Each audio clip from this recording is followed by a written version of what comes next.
el porqué de esta mesa redonda, aparte de que tiene mucho que ver con la actividad que ha desarrollado Mari Carmen Andrade, pues por lo menos voy a poner algún flash desde mi punto de vista que pueda un poco animar el cotarro. Se han caído algunas estructuras y han salido en la prensa. Se nos cayó la losa de hormigón armado en el puerto de Vigo. Un par de días después caía un puente en Génova. En épocas anteriores, pues un puente en Guadarrama pues se cortó y también tuvo un problema de colapso. Ha habido un puente mucho menos conocido, que era el acceso a una empresa en Hernani, que también padeció, digamos, de un colapso. Ha habido derrumbes actuando en edificios, por las razones que sea, ¿no?, en ese sentido. Bueno, ¿y esto es lo que pasa habitualmente? Pues no, eso no es lo que pasa habitualmente, pero como quiero ser provocador, he empezado por aquello que quizás demagógicamente puede dar una visión a lo mejor un poco distorsionada. Comentábamos con el profesor Mancini en la comida y en el rato que hemos estado antes hablando del problema de las estructuras que hemos proyectado y construido con los conocimientos de la mitad del siglo pasado, más bien al principio, de los años 50, 60 y de ahí en adelante, que eran los conocimientos que eran y que todavía son estructuras que están en funcionamiento y que además ha pasado un elevado número de años y en algunos casos están en algún tipo de ambiente con determinados deterioros y en algunos casos, puede ser el ejemplo del primer colapso que he citado, pues con una falta total de mantenimiento en ese sentido.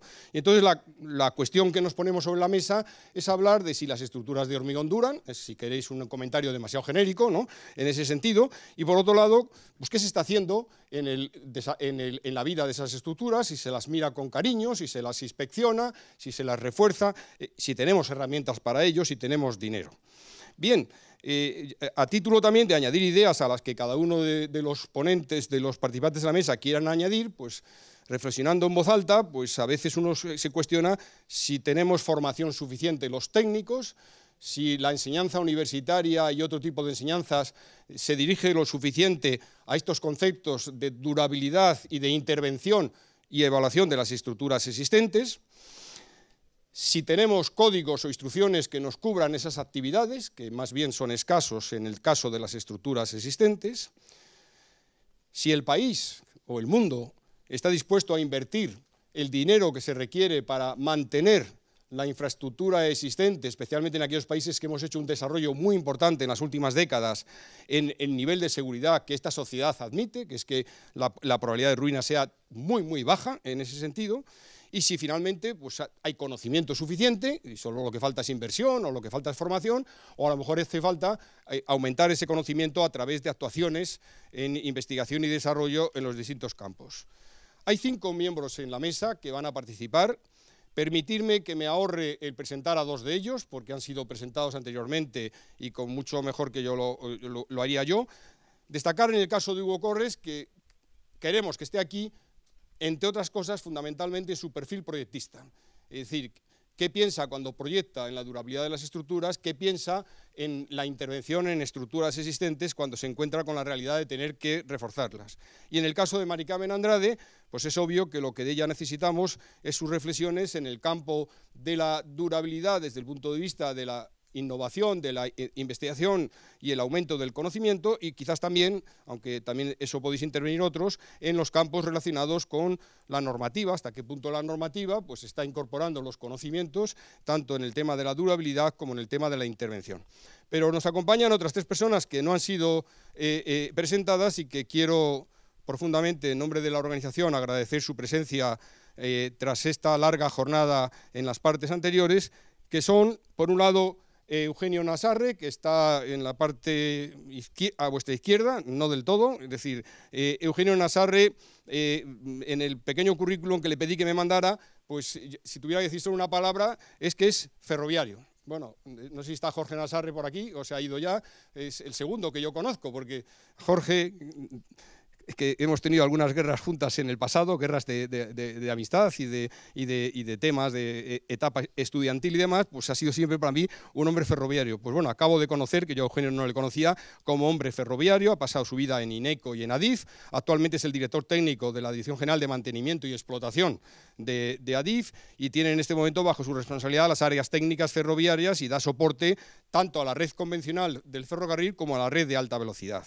En el pasado ha intervenido en distintas actividades, especialmente desde ADIF, en los temas de pasos a distinto nivel, en obras singulares, ha sido subdirector de infraestructuras, bueno, es ingeniero de caminos. Álvaro Navarreño pues reemplaza al subdirector general Jaime López Cuervo, que por un problema personal no ha podido asistir, pero lamentando que Jaime no pueda venir, pues Álvaro le conocemos y es un perfecto actor en esta mesa relacionado con el tema porque lleva muchos años. Es también ingeniero de caminos, es jefe del área de conservación dentro de la subdirección general que he citado anteriormente, de la Dirección General de Carreteras, preside un comité de puentes de la Asociación Técnica de la Carretera, bueno, lleva como ingeniero del Estado desde el 2004 y es otro tema muy interesante, responsable del sistema de gestión de puentes, que es algo que permite hacer un seguimiento del estado de los puentes que tiene puesta en marcha la Dirección General de Carreteras desde el 2005. Y perdón, que dejo para último lugar a Luis Vega, que somos además compañeros en la Escuela de Arquitectura y amigos también desde hace muchos años. No es ingeniero de caminos, es arquitecto. Es el actual subdirector general de Arquitectura e Edificación del Ministerio de Fomento, en la Dirección General de Arquitectura, Vivienda y Suelo. Lo he dicho bien, ¿no? En ese sentido, los títulos de las direcciones y subdirecciones no son fáciles de reproducir. Y ha sido además miembro de la comisión, es miembro de la Comisión Permanente del Hormigón y de la Comisión Permanente del Acero, y aunque no lo pone en lo que me pasó, ha tenido un papel muy relevante, tanto desde el lado del Instituto Daro Torroja como ya desde la Dirección General en la que lleva ya años participando, de todo el tema relacionado con la normativa en edificación, el llamado Código Técnico de la Edificación. Bien, pues yo ya he agotado mi rollo, que ya ha sido largo, y en ese sentido les he pedido, y se lo he anunciado anteriormente, que se sientan libres en hacer la intervención que deseen, pero que vamos a dividir la intervención en dos bloques. Primero vamos a hablar de si las estructuras de hormigón duran, es decir, la durabilidad de las estructuras de hormigón, qué experiencias tienen unos y otros y qué opinan al respecto. Para luego, en un segundo grupo de intervenciones, les vamos a pedir que, por favor, hagan una reflexión sobre la intervención en las estructuras existentes, tanto si han durado como si no han durado, si se está interviniendo, si se puede, si hay herramientas, pero siempre sintiéndose totalmente libres desde la experiencia. Y bueno, pues vamos a seguir el orden que inicialmente les pedí. Primero va a hablar el proyectista, que es Hugo Corres, después van a hablar los tres que tienen visión desde el punto de vista de patrimonio de estructuras de hormigón y finalmente le vamos a pedir a la investigadora que ponga el cierre desde el punto de vista del conocimiento. Sentiros libres, tenéis del orden de 5 minutos, no quiero ser, soy demasiado ingeniero en este tema, pero vamos a ser un poco libres y no os pasáis demasiado. Cuando queráis. Hugo. Bueno, gracias, Jesús. Digamos, yo he entendido tu organización, tus deseos, y voy a intentar satisfacerte. Primero, la durabilidad. Bien, debo decir que para proyectar como principio general hay que saber muchísimo de todo, porque es la única forma realmente de proyectar. Proyectar no es calcular, proyectar es minimizar los problemas, y eso se hace cuando uno ha entendido y tiene conocimiento. Esa es mi definición del proyecto. Dicho eso, la durabilidad. Pues la durabilidad efectivamente es una ciencia joven, digamos. Mientras que el hormigón puede tener 120, 100 y algunos años, la durabilidad yo diría que tiene 30, 35 años. Y ha habido una enorme dificultad para implantarla en el mundo. Porque yo recuerdo perfectamente, lo comentábamos hace un rato, ¿no?, la dificultad que tenía Mari Carmen para convencernos a todos de que la durabilidad, que era un mundo desconocido en general para los ingenieros que pensamos más en el momento flector que en los procesos químicos, efectivamente yo creo que, por suerte, hoy por hoy, tenemos un nivel de conocimiento mucho mejor que en el pasado, lejos todavía de saber todo lo que queremos saber, no es lo mismo que las tensiones normales, digamos, a esas las conocemos mucho más, y esto se ha puesto de manifiesto porque prácticamente hasta los años 90 no hemos tenido documentos de calado en el mundo de la durabilidad. Schiessel, tú y mucha otra gente, Steen Rostan, especialmente en el FIB, que creo que ha cumplido como siempre un papel extraordinario, ha dado lugar a una formulación cada vez más precisas de los distintos aspectos, de distintos procesos de deterioro. Hoy ya con total claridad hablamos de procesos de deterioro. De manera que el conocimiento es corto, es cada vez mejor, pero todavía insuficiente. Y los ingenieros estructurales, pues hemos tardado bastante tiempo en no aproximarnos al hecho de que las estructuras tenían procesos de deterioro, sino acercarnos a los procesos, interiormente a los distintos procesos, para poder resolverlos y mitigarlos, que eso creo que es la función de un proyectista. Dicho eso, como concepto, necesitamos incorporar mucho más. Yo, por más que uno trabaje con un experto en durabilidad, tiene que tener un nivel de conocimiento el mejor posible para poder interaccionar, porque el proyecto no es un tema único, es un tema complejo y por lo tanto la durabilidad forma parte, solamente una parte del problema. Normativa. Pues bueno, has hablado de lo regulado que está nuestro sector. Yo cada vez quiero una normativa más prestacional que prescriptiva. Quiero libertad, que es la única forma de poder tener nuevas ideas, de tener innovación realmente, y eso es cada vez más difícil por un montón de razones que no voy a hablar ahora, porque si toca hablaremos más tarde.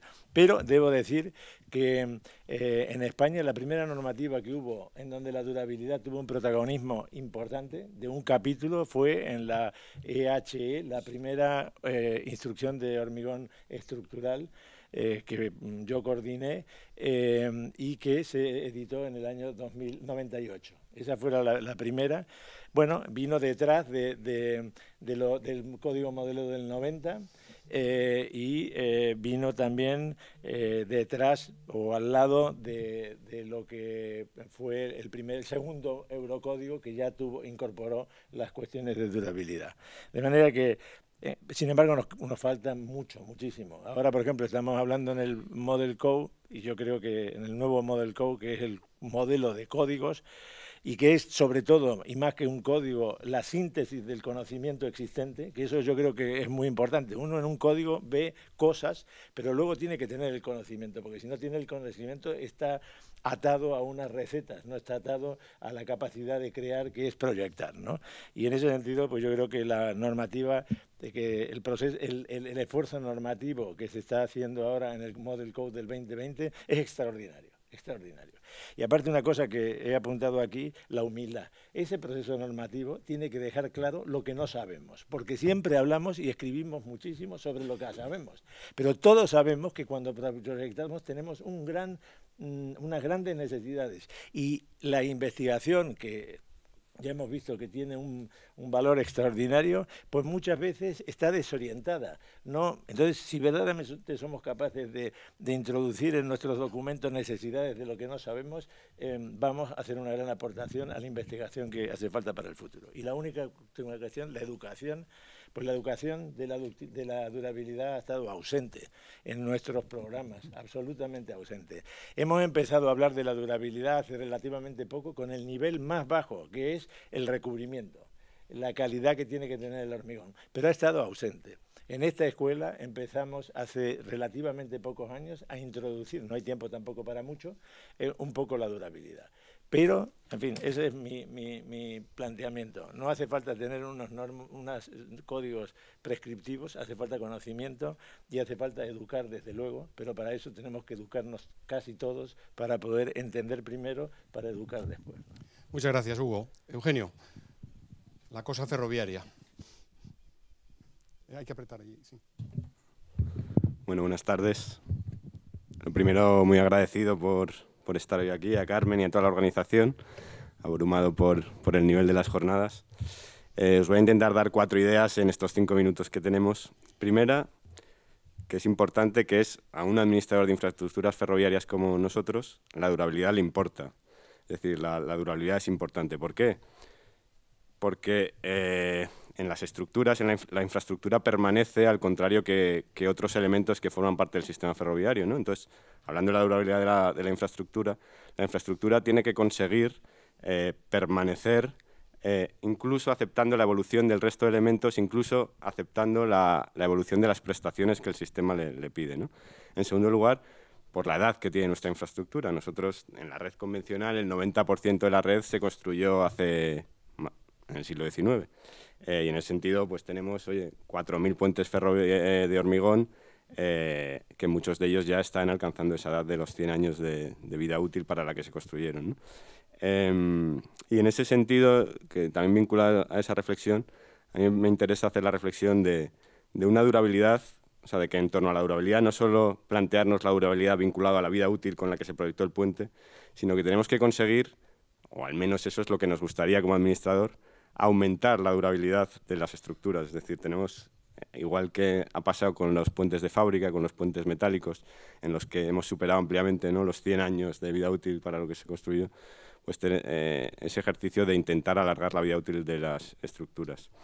¿Y por qué? Porque el coste de una gran intervención, de una sustitución de una estructura en nuestras líneas es muy elevado, ¿no? Es muy elevado no solo económicamente, sino por el perjuicio que tiene al sistema, cosa que en otras técnicas del sistema ferroviario es posible, pero en la infraestructura, en una red poco mallada que tenemos, en unos servicios regulares, no nos podemos permitir el cortar las líneas y estar mucho tiempo, ¿no? Por todo eso, el primer mensaje, la durabilidad, nos importa mucho. En ese sentido, ¿qué problemática tenemos en relación con la durabilidad? Pues lo primero, que seguimos aprendiendo en torno a la durabilidad y aprendemos gracias a todos los que estáis aquí, pero evidentemente pues, es un tema que hay que seguir aprendiendo. En segundo lugar, por lo que ya comentaba de nuestra necesidad de incluso alargar la vida útil de las estructuras. Y en tercer lugar, una problemática más vinculada a la falta de importancia que se le da al mantenimiento, de lo que hablaremos en la segunda parte de la mesa redonda, pero que parece muy relevante. Y luego, más concreto, pues muchas veces en estructuras antiguas, la falta de conocimiento que tenemos de cómo se construyeron esas estructuras, de la normativa que se utilizó, de los parámetros que se usaron en un momento determinado. ¿Qué cosas hacemos nosotros vinculadas a la durabilidad? Pues luego en el mantenimiento, en la parte de mantenimiento hablaremos más, ¿no? Pero básicamente, bueno, evidentemente hacemos inspecciones como preventivo y luego en los últimos años sí que estamos intentando dar pasos para no solo hacer un correctivo vinculado a los daños que aparecen en nuestras estructuras, sino pues, por ejemplo, actuar en toda la estructura en la que aparece un daño, pues, no solo reparando ese recubrimiento que ha saltado, sino con inhibidores, con pintura anticarbonatación, etcétera, o incluso en un planteamiento de intervenir en aquellos fenómenos que desencadenan una pérdida de durabilidad, ¿no? Y en ese sentido, y para concluir, los retos en torno a la durabilidad que yo creo que tenemos es, primero, el gran reto es, cómo aumentar la durabilidad de nuestras estructuras sin necesidad de grandes intervenciones, para no afectar al tráfico, para disminuir costes, para asegurar un poco el tema de la seguridad que al principio se comentaba y que no tenemos que perder de vista, ¿no?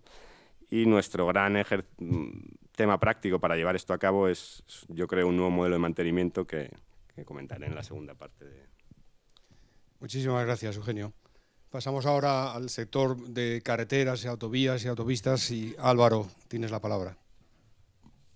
Sí. Perdón. Sí, en primer lugar, buenas tardes. Darle mi enhorabuena a Carmen por este merecido homenaje a su trayectoria tan brillante y luego disculpar la no presencia de Jaime López Cuervo, como ha comentado antes Jesús, por temas personales. Sobre lo que se está comentando aquí, mi aportación a nivel de ideas, aunque se ha hablado ya mucho de muchos asuntos, en primer lugar sería una pequeña definición de lo que es durabilidad según el diccionario de la Real Academia.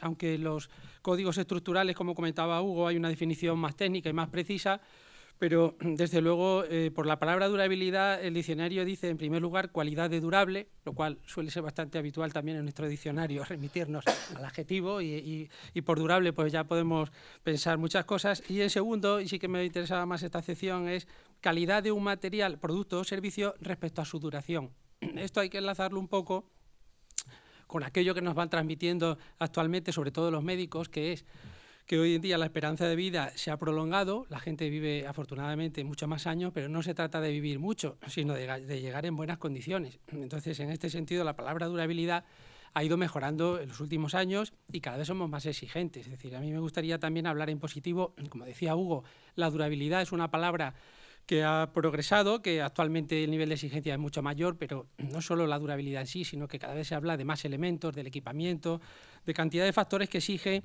y que le pedimos cada vez más a los puentes y a la infraestructura en general, y por lo tanto tenemos que admitir que, bueno, pues que somos muy exigentes, que eso requiere recursos y que en fin, que antes los puentes a lo mejor se les exigía una vida de 50, 60 años y que ahora estamos hablando 100 años y en fin, hay mucho que matizar sobre esto, ¿no? Otra idea que me gustaría comentar es sobre los distintos tipos de materiales que hay. Nosotros, como responsables y gestores de un parque de puentes, pues tenemos que hablar que hay materiales como la fábrica, que nos vienen heredados y del cual pues tenemos que conocerlos bien. Como decía Hugo, es muy importante para poder rehabilitar y reparar estas estructuras, comprender cómo funcionan. La fábrica, el metal, las estructuras mixtas, las de hormigón, digamos que el 80 y tanto, 90% casi del parque de puentes de la Dirección General de Carreteras son de hormigón armado, pero eso no significa que tengamos un montón, 2000 y pico estructuras de tipo mixto y otro montón de puentes de fábrica, ¿no? Entonces estamos hablando de durabilidad de todos estos materiales también. Además de esto, creo que es importante también hablar de la edad de la infraestructura. Parte de la red del Ministerio, de la Dirección General de Carreteras, es relativamente joven. Esto es muy importante porque cuando nos comparamos con nuestros países homólogos, como pueden ser Alemania, Estados Unidos, Francia, pues parte de su infraestructura es muy antigua. Tenemos que aprender de los problemas que están surgiendo en esas redes, porque, como digo, la red del Ministerio se construyó gran parte en los años 80 y buena parte en los 90 y mucho en el 2000. Todavía se sigue construyendo, pero digamos que el gran boom ha sido en los 80-90. Eso no significa que tengamos puentes muy antiguos, con una edad de más de 100 años, pero bueno, no son el gran porcentaje de la red. Por tanto, digamos que los problemas están empezando a surgir. Todavía no somos conscientes de la gran cantidad de problemas que nos va a suponer mantener la red dentro de 10, 15, 20 años si no actuamos ya. Y por último, simplemente también, que luego se hablará del tema preventivo. Cuando hablamos de durabilidad y ligado a las prestaciones que se le pide, y que cada vez, como comentaba antes, se piden más prestaciones y más calidad a los materiales, pues sí que es verdad que en los últimos tiempos, en los últimos años, se está hablando ya de actuaciones de tipo preventivo, que esto es muy importante, es una palabra nueva que surge. Hay una normativa también, una norma UNE de reparación, refuerzo y protección del hormigón y, por tanto, tenemos que no solo hablar de durabilidad, sino de prolongar, como se comentaba antes, la vida de las infraestructuras a través de estos tratamientos preventivos. Y poco más. Muchas gracias. Muchas gracias, Álvaro. Luis, antes he contado un poco así, no sé si ha parecido jocoso de que eras arquitecto. Tiene para mí todo un fundamento. Precisamente creo que ha salido en algunas de las presentaciones, en concreto de Mari Carmen, la interdisciplinaridad, ¿no?, que necesitamos para atacar el tema del que estamos hablando, con lo cual me viene muy bien que seas arquitecto. Y también me has insistido que tu actual responsabilidad pues se difiere algo de tus dos compañeros, pero tú has vivido mucho en otros momentos también de tu etapa profesional y seguro que puedes hacer algún comentario desde la perspectiva de las estructuras durables. Yo no sé si las estructuras de edificación son durables. Bueno, primero he vivido algo, pero no tanto como tú. Bueno, vamos a ver, en primer lugar, sí, como dice Jesús, digamos, realmente nosotros ahora mismo en nuestra subdirección no tenemos, digamos, como ocurre con ADIF o como ocurre con carreteras, un parque edificatorio, digamos, propio, con lo cual, digamos, no tenemos esa problemática de cómo abordarlo y digamos, realmente tampoco, en el ámbito normativo, tampoco regulamos el tema del hormigón, que está dentro de la Secretaría General Técnica, a la cual sí que pertenezco a la Comisión Permanente, pero no desarrollamos. Con lo cual, mi presencia aquí es más bien, pues, por mi relación personal con Mari Carmen Andrade. No quería dejar pasar la ocasión de estar hoy aquí, y aunque sea colándome por detrás, pues lo he intentado. Mis orígenes en el Instituto de Autoroja han estado vinculados fundamentalmente a Mari Carmen Andrade, donde trabajé, yo conocí la durabilidad por primera vez trabajando en estructuras prefabricadas de hormigón y evidentemente pues quería venir a tener este reconocimiento hacia ti y es por lo que estoy aquí. En cualquier caso, aprovecho la ocasión pues para hablar de algunos de los temas de los que ha citado, más por referencia que, bueno, insisto, por cuestión propia y personal. Sí que creo, es decir, digamos, cuando has empezado hablando de las catástrofes y tal asociadas con el tema de la durabilidad, Yo, o por lo menos en el ámbito de la edificación, me resisto a verlo de esa forma, porque si no hay catástrofes parece que vamos bien, y yo creo que lejos de eso nos encontramos, sobre todo en el ámbito de la edificación, donde la rehabilitación es un elemento fundamental, la sostenibilidad, el concepto de economía circular, etcétera, etcétera, nos lleva cada vez más a un periodo más dilatado de los edificios y, en consecuencia, las estructuras tienen una mayor necesidad de mantenimiento, de conservación, de durabilidad, y yo creo que eso se pone en primer lugar, es decir, es un elemento realmente fundamental.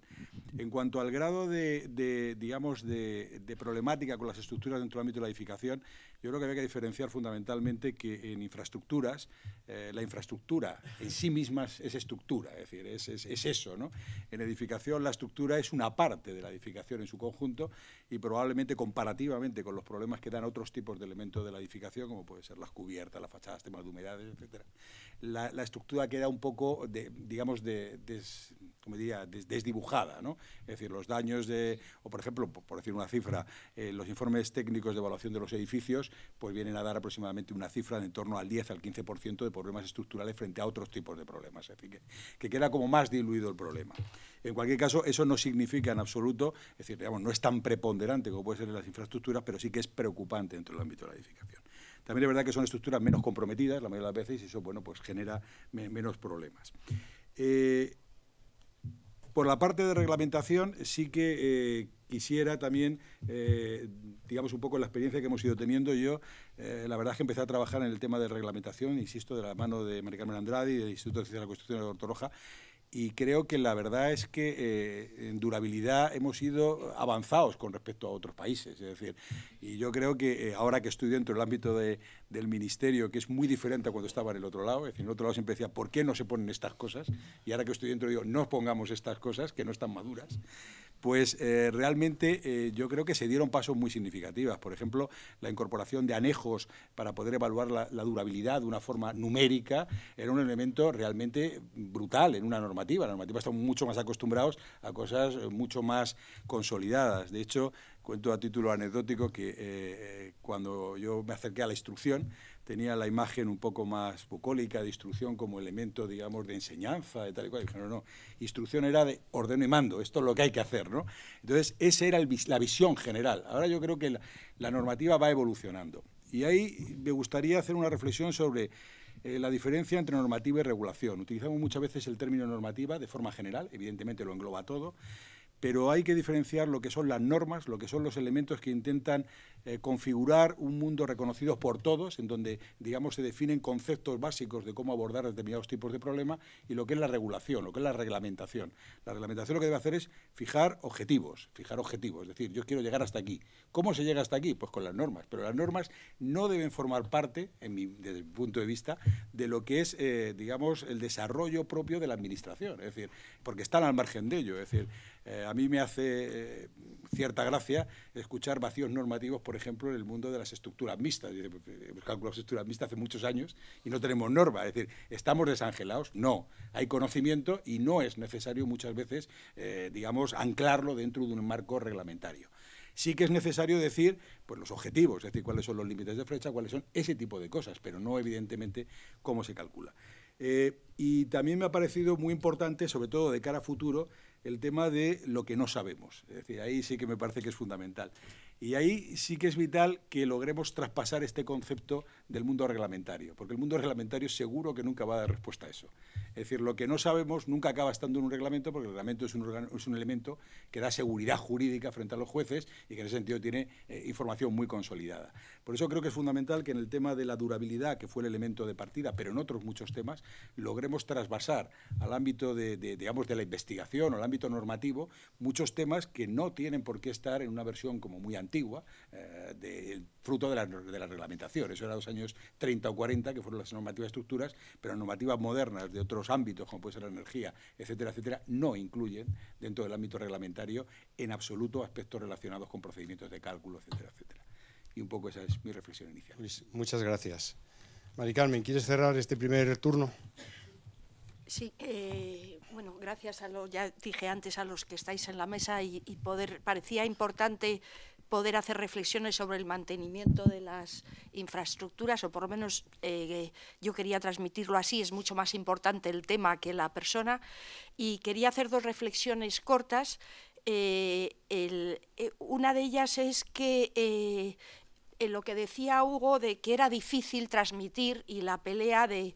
Claro, yo estaba en el departamento de química y entonces siempre estábamos hablando de química y del pH, pero luego en la hora del comedor nos sentábamos con ingenieros, entre ellos alguno Hugo, y entonces hubo un momento a Anselmo Garay que dijo: prohibido hablar del pH entre los químicos en la mesa. Entonces yo me di cuenta que es que tenía que cambiar completamente el enfoque, es decir, los que trabajamos en materiales tenemos que trabajar para la estructura, entonces hay que saber lo que necesita el ingeniero e intentar responder. Y entonces de esa forma hacer el puente entre el material y la estructura. Entonces en eso lo digo porque hay muchas veces que he visto compañeros insistiendo en que hay que saber de química y dices no. Lo que hace falta es que tú traslades esos conocimientos para que los utilice el ingeniero, que siempre está para eso. El ingeniero tiene saber de todo. Entonces, por un lado, creo que es eso, es decir, el esfuerzo hay que hacerlo desde los que estamos en materiales para saber lo que necesita el ingeniero. Y luego él ya sabrá aplicarlo en todo lo demás. Esa es una reflexión. Y la siguiente es, ¿las estructuras son durables? Pues el hormigón... hemos hecho cálculos, por ejemplo, en el almacenamiento del Cabril para 300 o 500 años. Yo la primera vez que me plantearon eso dije, imposible, solo tenemos conocimientos de 100 años. Pero sí, teóricamente el hormigón armado puede ser muy durable. Teóricamente el hormigón protege perfectamente al acero. Entonces tenemos que saber hacerlo de tal manera que eso se mantenga en el tiempo. Y en este sentido termino diciendo que me parece muy injusto que toda la prueba de carga sobre la durabilidad se la lleve el hormigón. Es decir, es la armadura la que se corroe. ¿Por qué no ponemos en la normativa, lo siento Luis, pero eso, que la armadura de piel exterior tiene que ser o inoxidable o de composite o no corroíble o más resistente? ¿Cuántos problemas habríamos evitado si eso lo tenemos? Es decir, la prueba de la carga de demostrar la durabilidad no debería recaer solo sobre el hormigón como material, que esto es un material compuesto, pues que el acero también, la armadura, lleve su parte y se desarrolle mucho más, que para eso está la investigación, armaduras muchísimo más resistentes a la corrosión. Sobre la normativa, y eso hablaré después. Muchas gracias. No soy locutor de televisión ni de radio, pero no sé si queréis hacer, por ejemplo, un par de preguntas para que beban agua los de la mesa y ellos sigan luego en la segunda parte. ¿Alguien se anima a hacer alguna pregunta? ¿Algún comentario? Curro, te estaba viendo, es decir, que ¿no quieres hacer alguna reflexión?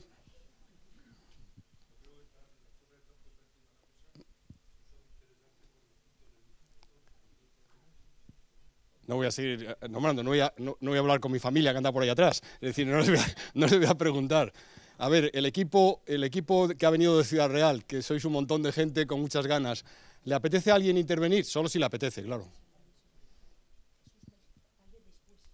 Vale, déjame. Bueno, pues no he tenido mucho éxito, ya creo que han podido beber agua, y en ese sentido vamos a pasar a la segunda parte de la mesa, que se centra más en, siendo o no las estructuras durables, ya han hecho algunos comentarios, qué se está haciendo durante la vida de las estructuras. Algunos ya han comentado la necesidad de alargar la vida de las estructuras, no solo por el coste de la reposición de la estructura, sino de los servicios afectados, etcétera. Y en ese sentido, pues vuelvo otra vez a pediros que intervengáis en el orden que inicialmente habíamos hablado. Así que, Hugo, desde el punto de vista de la intervención en las estructuras existentes, que sería a lo mejor desde el punto de vista del proyecto tu campo de participación, o de lo que tú quieras dentro de esta temática. Tú propones tres aspectos, ¿no? Conservación, evaluación y reparación, que por supuesto son importantes, pero hay que añadir a esos tres aspectos, para terminar de hacer mucho más complejo el tema, la monitorización, que es un aspecto muy importante y muy de moda en este momento, con sus posibilidades y sus incapacidades. Y luego hay que poner también dos más, que es el desmantelamiento y reutilización. Eso yo creo que completa la temática y pone de manifiesto la enorme dificultad que tiene esa temática y lo muy atractivo que resulta la temática. Desde luego, en fin. Quería responder también, dentro de esta visión, a lo que has dicho, creo tú, Eugenio, sobre si las estructuras pueden durar más. Yo creo que el esfuerzo mayor que se está haciendo en este momento es que las estructuras, primero, las que se construyen nuevas, duren más. Segundo, las que ya se han construido en el pasado se puedan reparar para que duren más. Quiere decir que, y esto es una constante que ha existido no solamente para el hormigón, sino para muchos otros tipos estructurales, como el que tú has dicho, las fábricas. Aquí en la escuela, Javier León, que está por aquí, pues era uno de los que más empujó para entender cómo funcionaban las fábricas, porque no había un cuerpo de doctrina para abordar ese tipo de temas. De manera que yo digo, este grupo de aspectos que son fundamentales son también complejos y en los que empezamos a tener, digamos, un cuerpo de doctrina más fundamentado, pero que también tenemos que trabajar mucho sobre eso. Y yo creo que hay que evitar, digamos, tener la idea de que la tecnología, que es imprescindible, que es fantástica, nos va a resolver todos los problemas. La tecnología nos puede ayudar a muchas cosas, pero seguimos necesitando un cuerpo de doctrina fundamental muy importante, ¿no? Desde luego, hacer un proyecto de una intervención en una estructura existente es extraordinariamente complejo, porque partes de la base de que actúas sobre una estructura que tiene unos materiales que son del pasado. No sé de cuál pasado, pero del pasado. Y utilizas sobre ella unos materiales que son del futuro. Es decir, utilizas fibra de carbono, utilizas, en fin. Entonces, tú tienes que combinar el pasado con el futuro. Ese es el esfuerzo enorme que estamos haciendo ahora con el Model Code 2020, que por cierto no es un Model Code. Yo coincido contigo plenamente. A mí me gusta el Model Code porque realmente no tienes ninguna limitación, no tienes que discutir nada más, no los aspectos políticos, tienes que poner el conocimiento, digamos, mejor conocimiento disponible, ¿no? Pero está claro que abarcar todo eso se puede abarcar solamente con una teoría sólida que te permita ir desde el hormigón de hace 100 años o 50, digamos, al hormigón que vamos a tener en el futuro, que ya estamos utilizando aquí en la escuela ya unos ensayos en donde tú proteges el hormigón existente con un hormigón de ultra alta resistencia. Es decir, que esa complejidad requiere un nuevo esfuerzo y requiere sobre todo ganas de afrontar nuevas oportunidades, porque sin ninguna duda es un mundo de nuevas oportunidades. De manera que yo creo que en vez de desalentar a los ingenieros del futuro a introducirse en este campo, nos hace falta la mejor materia gris para resolver esta gran problemática que tenemos y para dar respuesta positiva a eso de que las estructuras tienen que seguir durando, porque si no es muy insostenible demolerlas, por más que las reutilicemos, por más que digamos las usemos en otros usos, etcétera, etcétera, ¿no? De manera que la conclusión es, por supuesto, la educación, que quería decir, hay que hacer un esfuerzo extraordinario en la educación porque la gente desconoce este mundo, ¿no? Nosotros damos una asignatura aquí en la escuela que Javier es de León, que también me he referido a él muchas veces porque verdaderamente él ha empujado mucho esta actividad desde hace más de 20 años y efectivamente es notable cómo los alumnos que al principio a lo mejor no les entusiasmaba tanto, ahora yo creo que tienen una mayor motivación para afrontar estos temas, porque hay que nuevamente motivar a los ingenieros a resolver este tipo de problemas. Hugo, muchas gracias. Eugenio. Uy, perdón. Gracias. En relación con el mantenimiento, que como decía antes, yo creo que es la clave de futuro de cara a la durabilidad y que es nuestro gran reto para tener la red en condiciones de seguridad y de calidad de servicio. Y además porque un mantenimiento acaba reduciendo costes, un buen mantenimiento, ¿no? Y en ese sentido, un poco hablar de la importancia del mantenimiento es una cosa más o menos sencilla, quiero decir que todos los que nos dedicamos a esto lo hacemos. Y ahí lo que quiero decir es que la importancia del mantenimiento tiene que ser más inversión, evidentemente, pero no solo eso, ¿no? Yo creo que también tiene que haber algunos cambios de enfoque, que tiene que haber conseguir que trabajemos como sistema, que mejoren, que apoyemos el conocimiento, que mejoremos técnicas, etcétera, ¿no? Y en ese sentido nosotros estamos trabajando en un nuevo modelo de mantenimiento que abarca muchas cosas, temas organizativos, bases de mantenimiento, de personal y demás. Pero os quiero aquí decir 6 o 7 medidas que yo creo que son interesantes para el tema de hoy, ¿vale? En primer lugar, un mantenimiento que pase, que hablábamos antes también, del correctivo al preventivo, ¿no? Que no esperemos a los daños para hacer cosas. Y eso tiene mucho que ver, yo creo, con la durabilidad, ¿no? De intentar no esperar a que haya un suceso para trabajar en aumentar la durabilidad de una estructura. Y en esa importancia al preventivo, nosotros a día de hoy ya hacemos preventivo, evidentemente, ¿no? Fundamentalmente basado en inspecciones visuales, ¿no? Pues, en primer lugar, mejorando el valor de esas inspecciones visuales, pero además intentando, y hoy creo que el tema también está muy relacionado, acompañándolo de datos objetivos, de ensayos, de alguna forma de información que nos permita objetivar y sacar conclusiones generales del estado de nuestra infraestructura. También lo hemos comentado, un gran proyecto en ese preventivo es la monitorización en general, ¿no? La monitorización, y esto ya en todas las técnicas, a tiempo real incluso, bueno, a día de hoy nosotros ya en otras técnicas ferroviarias sí que tenemos instalaciones telemandadas y demás, ¿no? Pues yo creo que hay que dar el paso también en temas de infraestructura.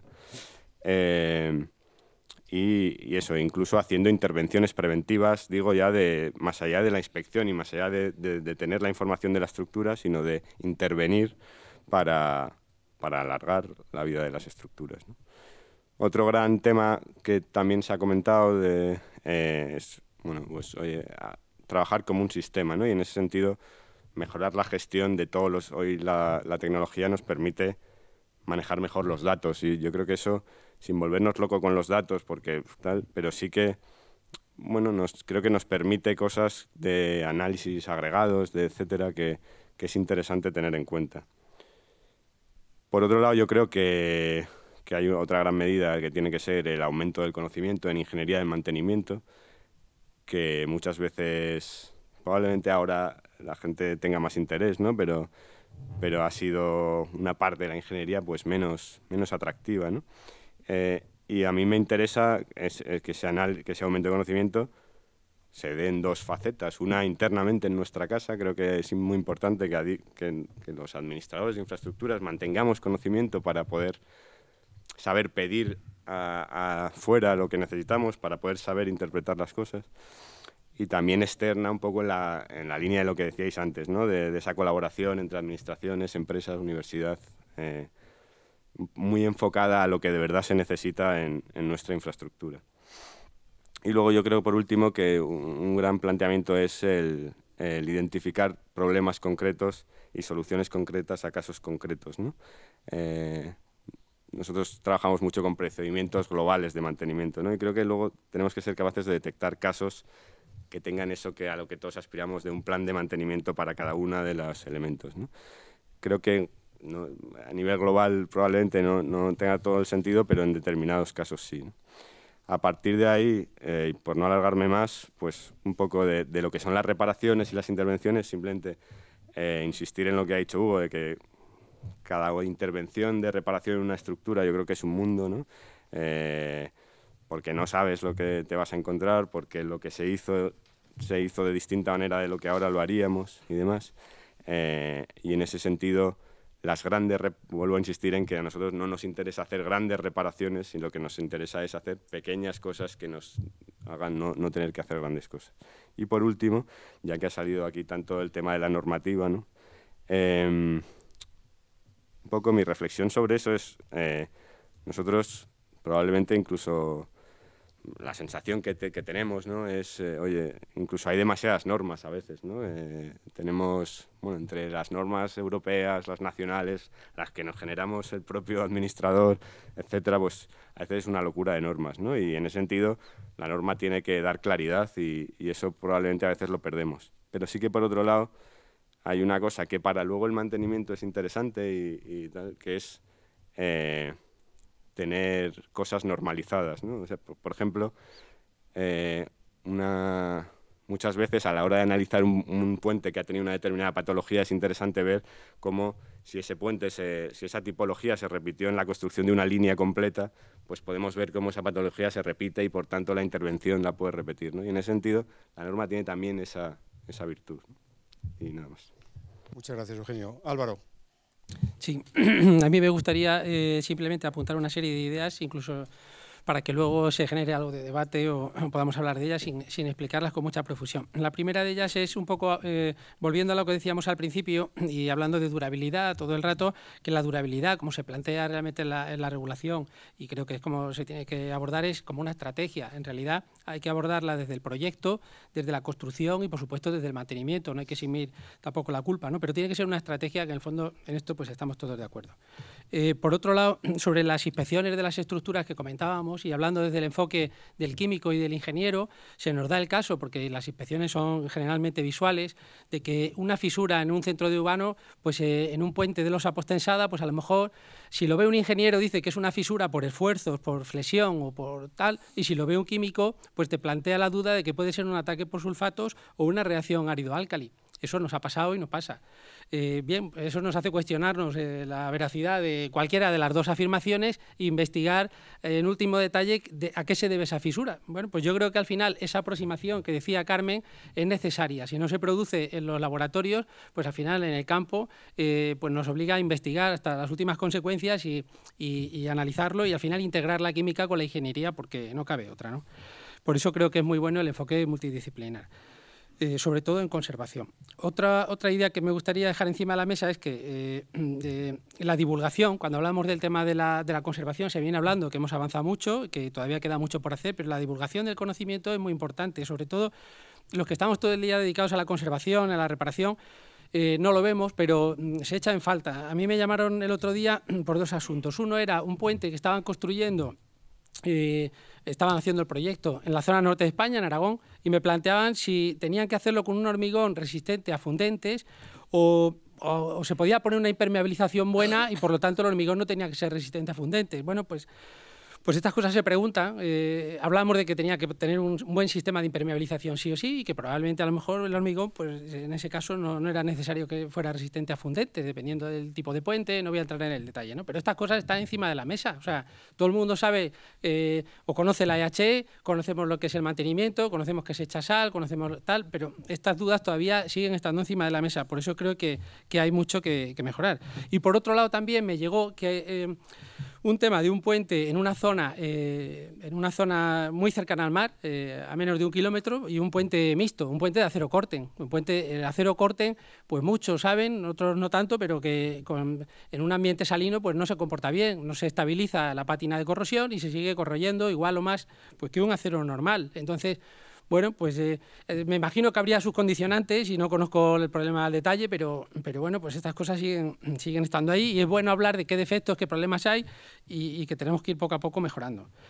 Y luego, por último, comentar un tema que se ha comentado aquí también, valga la redundancia, que es sobre la conservación, sobre lo que es una inversión o un gasto. Nosotros, desgraciadamente, tenemos que enfrentarnos a los temas presupuestarios y a veces a los temas políticos, y la conservación se sigue tomando como un gasto, porque imaginemos una carretera que está el firme muy deteriorado, lo que se hace es fresar y volver a reponer. Por lo tanto, hemos invertido o hemos simplemente repuesto el nivel que había original de la infraestructura. Pues lo hemos repuesto. Podríamos entender eso, que igual que reponemos material en una oficina, pues es una reposición y por tanto no es una inversión, es un gasto. Pero cuando arreglamos un puente, y en línea con lo que estamos diciendo, un puente de 60 años y hacemos una reparación y consideramos que aquello va a volver a durar otros 100 años, ¿eso es una reposición o es realmente una inversión? Eso es muy importante, lo podemos llevar al tema de los sistemas de contención. Cuando cambiamos los sistemas de contención, ponemos unos sistemas a la última, supone una mejora importante para la seguridad vial. ¿Eso es una inversión o es un gasto? Entonces, este tipo de cosas yo creo que está bien también que se pongan encima de la mesa. Y nada más. Muchas gracias, Álvaro. Luis. Bueno, yo sí que ahora muy poco porque realmente todo lo dicho lo comparto plenamente y como decía, las estructuras dentro del ámbito de la edificación pues no deja de ser un elemento más que evidentemente participa de todas las reflexiones que se han realizado. Tal vez solamente una reflexión adicional sobre el tema del mantenimiento en el ámbito de la edificación y en línea un poco con lo que hablaba antes. cada vez digamos, tenemos un parque edificatorio bastante envejecido, estamos digamos, intentando por cuestiones digamos, de sostenibilidad que ese parque vaya rehabilitándose de forma progresiva, por motivos varios, desde motivos energéticos, motivos de accesibilidad, etcétera, etcétera, y digamos, la durabilidad de las estructuras, la necesidad de que se prolonguen en el tiempo, crece de forma significativa con respecto a lo que teníamos anteriormente. Y dramáticamente el mantenimiento, igual que en el caso de las infraestructuras, es un elemento casi digamos, conocido por todo, digamos, las que tienen que intervenir. En el ámbito de la edificación queda como mucho más diluido, es decir, porque los propietarios no son habitualmente, ni siquiera en el ámbito del terciario, que puede ser, digamos, más próximo a la situación en la que nos podemos encontrar. Con lo cual, nos encontramos con esta situación un poco compleja de que el mantenimiento no ha calado todavía, es decir, pero con carácter general, es decir, no es algo que tengan interiorizado, y por contra estamos haciendo muchas veces intervenciones que nos van a llevar a prolongar la vida la vida del edificio, y las estructuras tienen que estar en paralelo con ello, es decir, porque si no, vamos, no es la primera vez que se realizan intervenciones de cierto calado, por ejemplo, desde el punto de vista energético, sobre edificios que tienen fuertes debilidades estructurales y que luego al final hay que demoler y que al final no ha valido para nada la intervención. Así que gradar las intervenciones y ponerlas en su contexto es un elemento fundamental, y para ello pues tiene que hacerse un cambio muy sustantivo. Es decir, el tema no de educación, pero más de concienciación en el ámbito de la edificación es, digamos, casi más fuerte que el propio de la educación en sí mismo, ¿no? Luis, no me resisto a pedirte que prolongues tu intervención. Olvídate que eres su director general en este momento, si puedes. En ese sentido, tú has vivido con cierta intensidad todo el tema del cemento aluminoso, las intervenciones y tal. Era un problema de edificación, era un problema de durabilidad, era un problema de conocimiento o no conocimiento en su día, de estructuras existentes.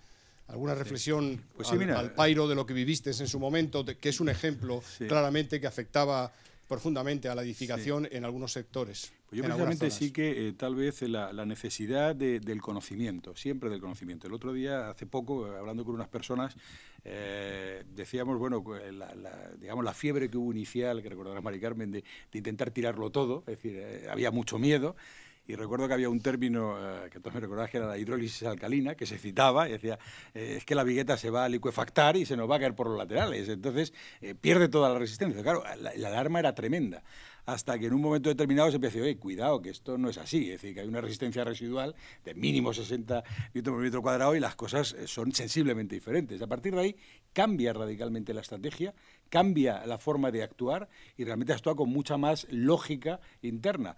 Pero era el conocimiento, es decir, si no hubiéramos profundizado en el conocimiento, seguramente hubiéramos hecho intervenciones realmente bárbaras, que se empezaron a hacer de hecho, sustituciones de viguetas con unos costes realmente brutales, intentando mantener curiosamente el edificio, que la decisión o se tira entero o no podemos hacer esto, ¿no? Entonces, insisto sobre el mundo de la ciencia, porque en aquel momento yo sí que estaba en Torroja y fue fundamental ese acercamiento que hubo desde determinadas comunidades autónomas, fundamentalmente Cataluña, etcétera, muy preocupada por el tema, que en vez de intervenir de forma brusca, buscó ese conocimiento en el mundo de la ciencia y encontró una respuesta racional a un problema que realmente era casi inabordable si se planteaba, digamos, desde la otra óptica, ¿no? La medida rápida y directa, ¿no? Entonces, seguir profundizando en el conocimiento me parece un elemento fundamental. Hay algo singular en la edificación y las estructuras frente a otras estructuras que nos han comentado. Me acuerdo ahora, pues, en mi época, con Luis Ortega, con Jorge Perelli, la estructura de edificación en la mayor parte de los casos no está visible. En ese sentido, sí. Mientras que la estructura de obra civil en la mayor parte de los casos está visible, aunque puede tener defectos ocultos, obviamente. Claro, también evidentemente, visto de otro punto de vista, está más protegida a veces de la que está la obra civil, es decir, que todo tiene su pro y su contra, ¿no? Y también, como sabéis bien, en el ámbito de la edificación, muchas estructuras no están dimensionadas estrictamente, sino que, digamos, es por comportamiento, digamos, a veces, como diría, estético y tal, o de composición general, y en consecuencia, a veces son elementos menos sensibles de lo que puede ser una pila de puente, que evidentemente está dimensionada estrictamente para lo que son sus acciones. Entonces, sí que es verdad que eso es un hándicap, pero a pesar de todo, como decía, realmente cuando se han producido grandes problemas en el ámbito de la edificación, generalmente han estado asociados con problemas muchas veces pues de proyecto, de deterioro general, de utilización de malos materiales, etcétera, un poco los generales de lo demás, pero no el hecho digamos, de estar ocultas, en principio no, desde mi punto de vista no ha generado, pero tampoco tengo, insisto, una experiencia fundamental en ello porque no tenemos parque edificado con el que yo pueda controlar. Luis, gracias. Mari Carmen, ¿quieres cerrar las intervenciones estas de la mesa en esta parte? Sí, pues sobre el mantenimiento, es claro que como en los coches, y esto ya se ha dicho, siempre que haces una nueva obra va a tener que necesitar mantenimiento. El hormigón se pensaba que era el material sin mantenimiento, lo cual quiere decir que ese mantenimiento puede venir mucho después y puede tocarle a otras generaciones. Entonces yo creo que habéis mencionado lo del cambio de mentalidad, lo de la nueva organización del mantenimiento. Eso habría que documentarlo, dejarlo claro, es decir, que si estamos haciendo ahora una infraestructura, a lo mejor dentro de 30 o 40 años sí que ya va, porque una cosa es la inspección, que eso hay que mirar cómo van las cosas, pero la otra cosa es cuando tienes que hacer una inversión digamos, un gasto para lograr mantenerlo porque algo se ha deteriorado. Entonces eso sí que habría que dejarlo documentado y interiorizarlo. Yo creo que si eso lo hacemos como lo tenemos con los coches y con las casas en lo que no es la estructura, sería importante. Y después también en el tema de la normativa lo que quería decir es que hay muchas personas que se toman la normativa como que allí tienes que llevar la última teoría o lo nuevo. En ese sentido, tanto RILEN como el FIB y luego toda la parte de prenormativa, que sabe Luis que es importante tenerlo, tenemos todo el ámbito de las guías, recomendaciones, el Model Code, para hacer las probatinas. Pero en la norma debe estar lo que ya se ha depurado, lo que se ha contrastado y además lo más sintético posible. Es decir, que tiene que haber pasado una experiencia para que cuando luego lo llevas a la norma, realmente entre varios, porque la norma tampoco es de una persona, tiene que ser por consenso. Entonces, porque eso le da una perspectiva mucho más genérica.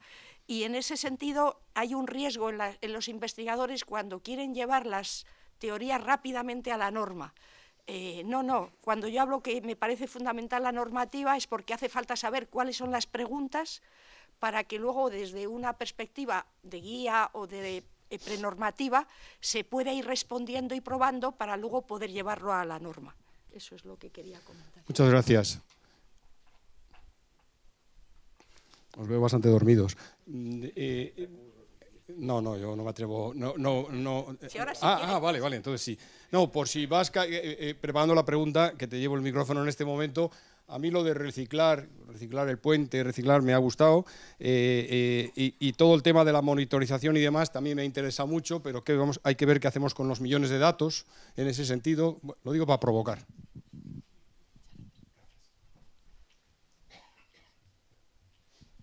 Yo creo que la herramienta metodológica fundamental para poder... ¿Te presentas, por favor? Sí, Francisco Esteban, director técnico de FCC Construcción.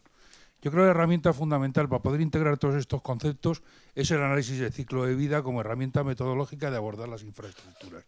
Es decir, desde las primeras decisiones que se toman hasta el proyecto, la construcción, todo ello lleva detrás, tapada si quieres, una carga de mantenimiento, una carga de conservación y una carga de inspecciones.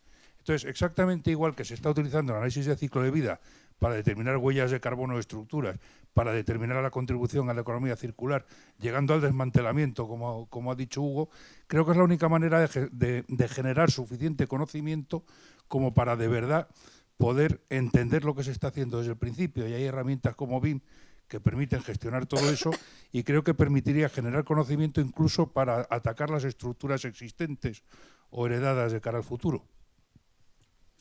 Muchas gracias.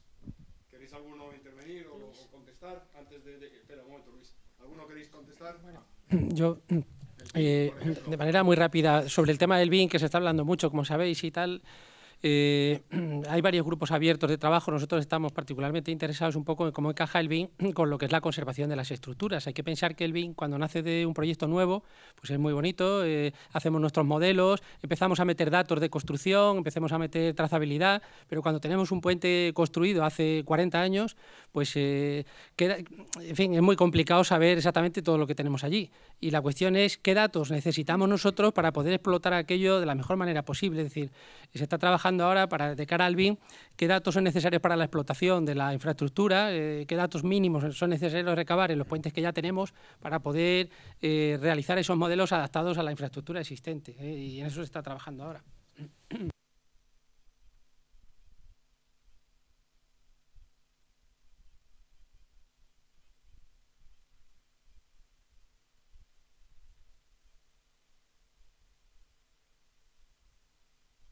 ¿De jugar algo en la línea de lo que has comentado de cambio de sí, a ver, gestionar, etcétera, el parking inmenso que tenéis? yo creo que, o sea, sí que es verdad, vamos, es iniciativa en general del Ministerio, ¿no? El intentar implantar el BIM en el corto plazo. Yo, de momento, lo que hay, un poco la idea potente que tenemos que introducir es intentar que si verdaderamente se implanta como parece, se tenga en cuenta no solo los proyectos nuevos, sino evidentemente todas las estructuras que ya tenemos existentes y en las que, como he dicho antes, muchas veces nos falta conocimiento, ¿no? Vamos, yo aspiro a tener un inventario bueno de toda la infraestructura, y si luego es en BIM, pues fenomenal, pero vamos, que no... Luis.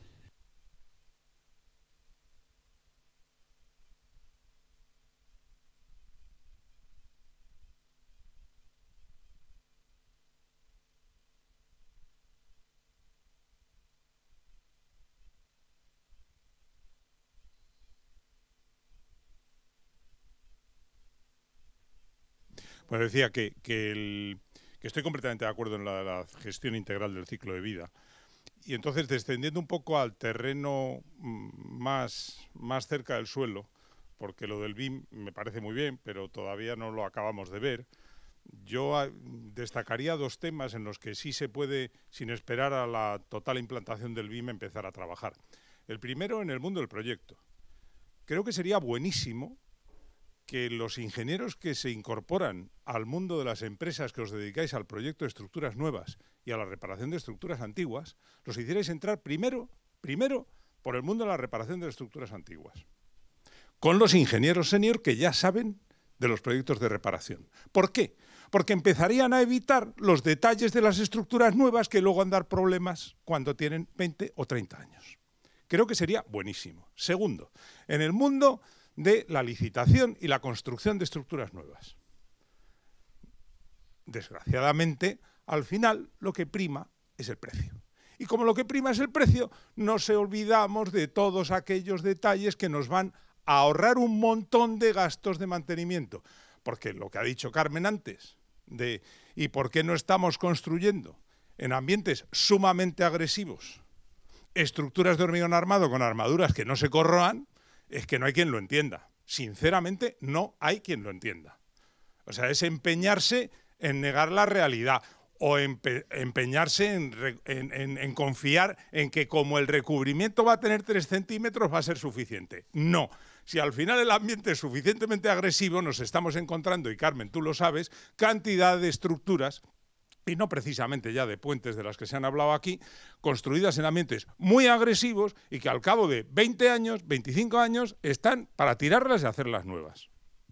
Luis, muchas gracias. Hugo, ¿quieres sí.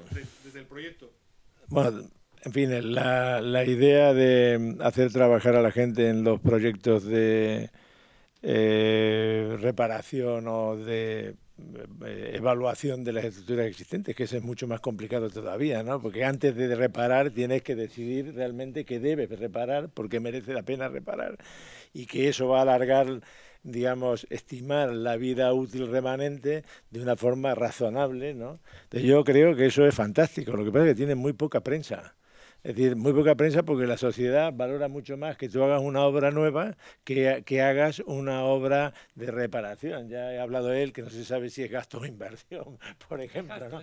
Con esa mentalidad realmente vamos a conseguir poco. No obstante, efectivamente, nosotros tenemos un departamento que se llama Ingeniería de Mantenimiento de Estructuras, que efectivamente a mí me parece que el mantenimiento es un problema de neuronas, utilizando la tecnología disponible, pero es un problema de cabeza, sigue siendo un problema de cabeza, porque hoy por hoy tú tienes un montón de reglas que puedes seguir y luego si no tienes la conciencia, por ejemplo, nosotros hemos tenido que reparar y sustituir apoyos en puentes que ya estaban proyectados en momentos en que había que gestionar, digamos, cómo acceder a los distintos puntos donde había que mantener. Y luego uno se da cuenta de que efectivamente eso era formal, porque cuando tú tienes que coger un apoyo que pesa 5 toneladas, que está en el medio del agua y que tienes que quitarlo y tal, es una labor completamente no pensada en el proyecto. Quiero decirte que creo que hay un montón de cosas que hacer, ¿no?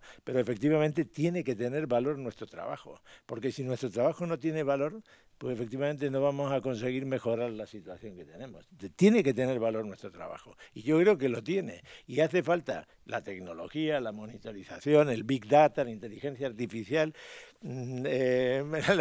todo lo que tú quieras. Yo estoy 100% de acuerdo, pero luego hay que echar inteligencia, mucha inteligencia. Y para ahí... Muchas gracias. Hay dos preguntas pedidas.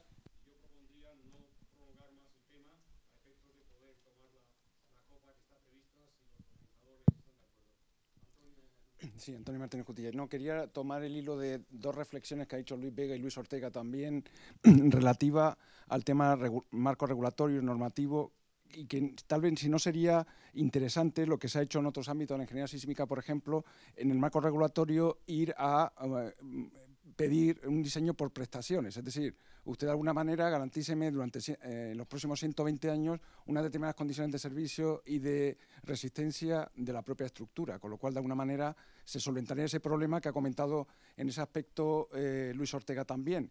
Con lo cual daría pie, por ejemplo, a que en cualquier proyecto, estableciendo ese marco regulatorio por prestaciones, daría pie que en un proyecto muy específico, en condiciones muy específicas, hubiera que hacer un proyecto de durabilidad y perfectamente establecido. Y luego una pregunta a Carmen y a los expertos en durabilidad. Si ahora mismo en la ingeniería de materiales tenemos conocimientos suficientes porque es el problema que nos vamos a encontrar en los próximos años. Si podemos garantizar de un determinado hormigón, un determinado acero inyectado con un determinado mortero, que ya ha sufrido o que ha vivido 40 o 50 años, si podemos garantizar ampliar exactamente esa vida otros 100 años más. ¿Hay conocimiento suficiente para hacerlo?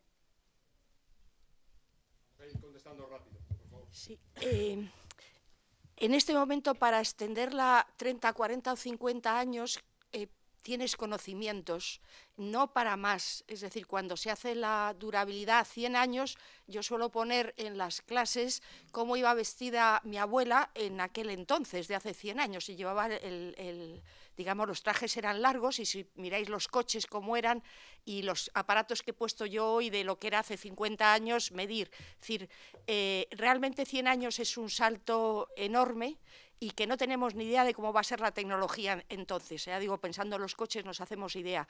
Y además no tenemos conocimiento porque esos hormigones de ahora no los tenemos en el pasado. Suponemos que se van a comportar mejor que los antiguos, pero no tenemos la evidencia. Entonces yo creo que hay que, digamos, pensar en 40, 50 años, y el resto, como se ha dicho aquí, inferir. O sea, se puede intuir. Personas que tienen ya mucha experiencia, que han visto, pues pueden inferir y decir, ¿puedo extender 100 años? Sí, lo puedes extender 100 años si sabes, no porque sepas nada de la microestructura, sino porque tienes experiencia y has visto otras estructuras. Y te has planteado esa pregunta y le has dado una respuesta.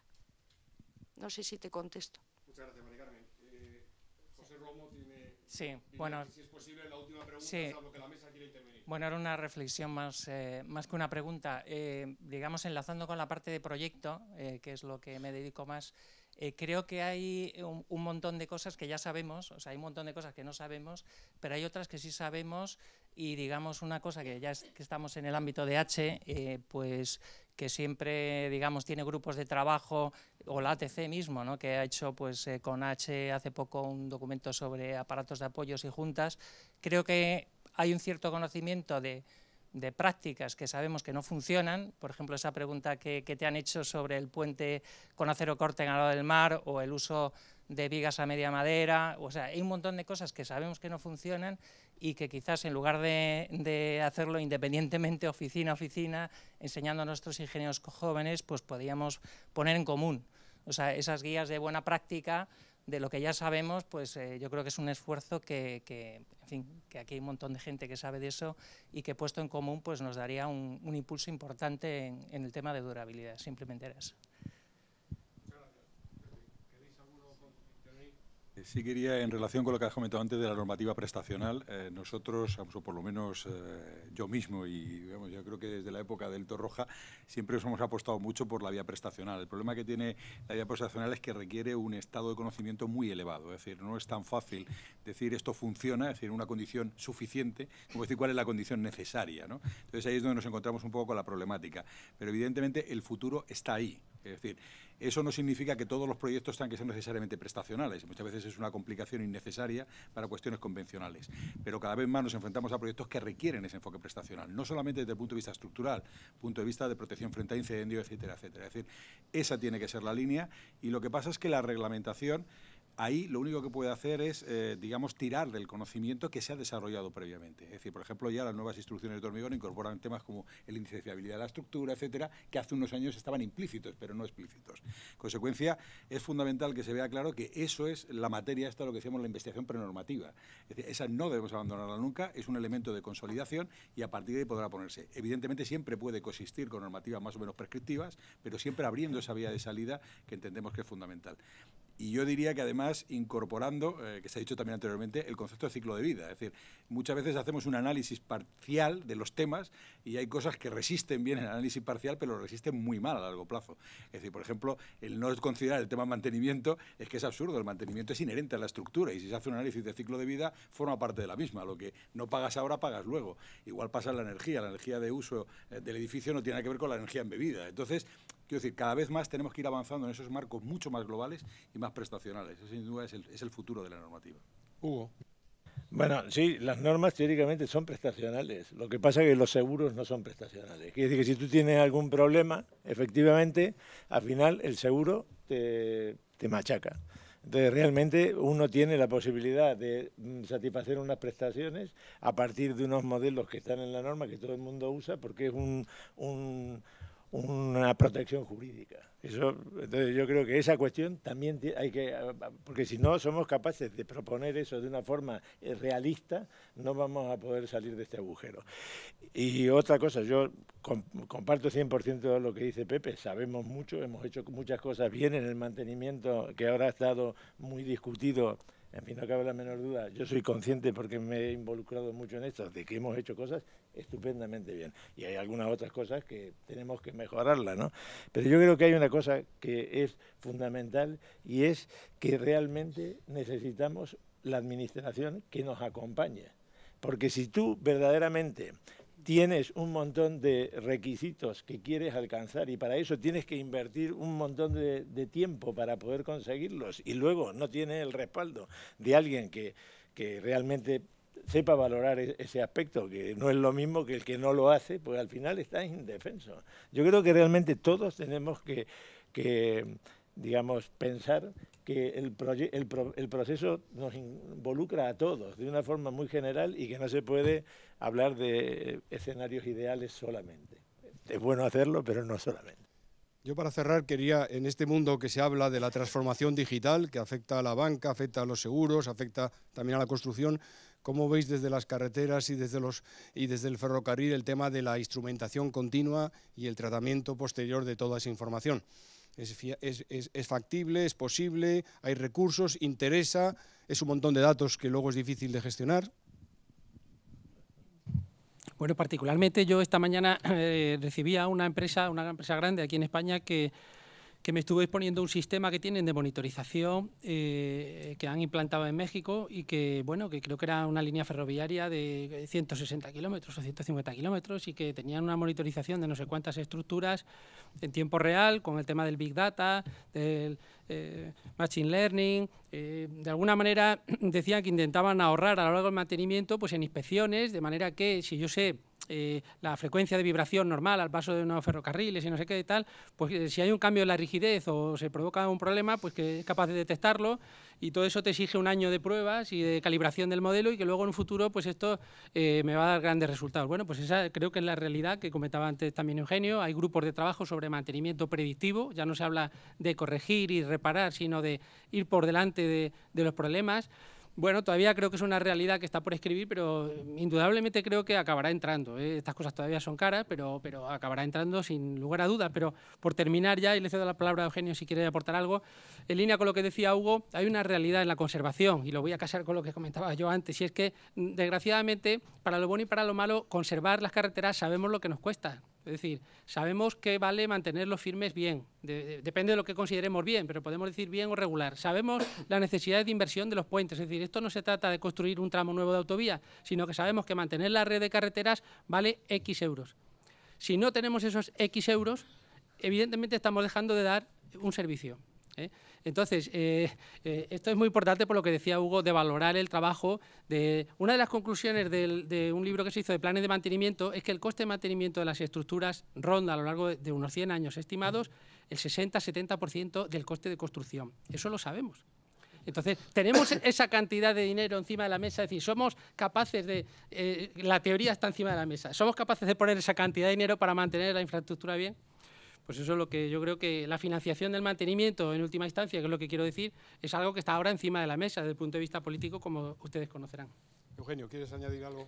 Sí, no, vamos, yo el tema de la utilización de instrumentos digitales, que incluso no tan digitales como pues la auscultación, por ejemplo, en la vía que nosotros hacemos, y en ese sentido toda la adquisición de datos, que con la facilidad que ahora tiene de tratar, yo creo que es importante, vamos, o sea, para nosotros en determinadas técnicas, por ejemplo, es fundamental. Y todas esas posibilidades que te da la tecnología, para mí incluso diría que sería irresponsable apartarme de ellas, es decir, las tenemos que utilizar. ¿Eso quiere decir que el futuro son unas máquinas que no? Pues estoy muy de acuerdo con Hugo, es decir, siempre necesitamos gente que gobierne esos sistemas, ¿no? Y gente que le pueda poner ese conocimiento y esa inteligencia, y insisto en que en general y en mi propia casa creo que tenemos que conseguir que exista ese conocimiento, ¿no?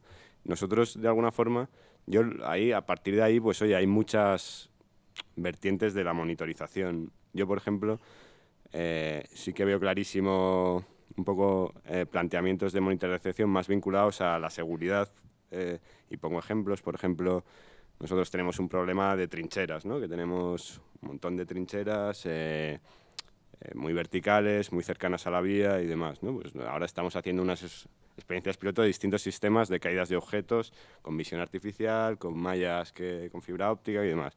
Por ejemplo, para mí el tener a tiempo real, el poder detectar a tiempo real un desprendimiento que me pueda evitar un descarrilamiento, pues es la vida, ¿no? En ese sentido. Luego está otra parte de la monitorización. Luego hay técnicas pues que las tenemos, oye, pues la catenaria lo tenemos telemandado, las instalaciones las tenemos. La parte más de monitorización de infraestructuras vinculadas a la durabilidad y tal, pues es lo que yo creo que queda más camino por recorrer y que, bueno, pues no sé, pero yo sí que creo que Porque tampoco hay muchos recursos para eso. Puede ser. Para poder investigar eso, para poder desarrollar eso, hacen falta recursos. Sí, no, seguro. Y yo creo que ahí nosotros, insisto en que creo que hay que pegar un cambio en eso también, vamos, que nos tenemos que... Gracias, Eugenio. ¿Quieres decir algo, Mari Carmen? Conecta.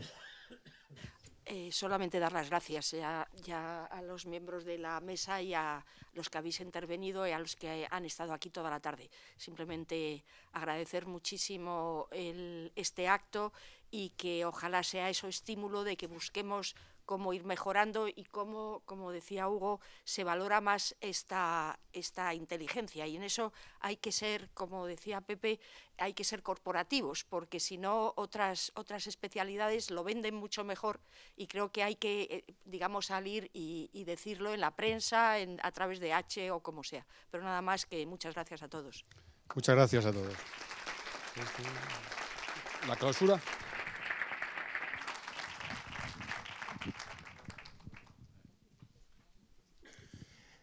Bueno, yo solamente quería añadir, después de todos los agradecimientos, y no es lo menos importante, agradecer a los patrocinadores de este acto, tanto a OSA, a BAS, a SACIR, a IECA y a MAPEI, que nos hayan patrocinado porque hacen posible que el acto se realice, que tengamos café, que tengamos agua, que tengamos ahora un pequeño refrigerio, y nada, es muy importante también hacerlo. Y por supuesto a todas las personas que han intervenido, que han venido, que nos han dado su tiempo y nos han iluminado con su sabiduría. Muchas gracias.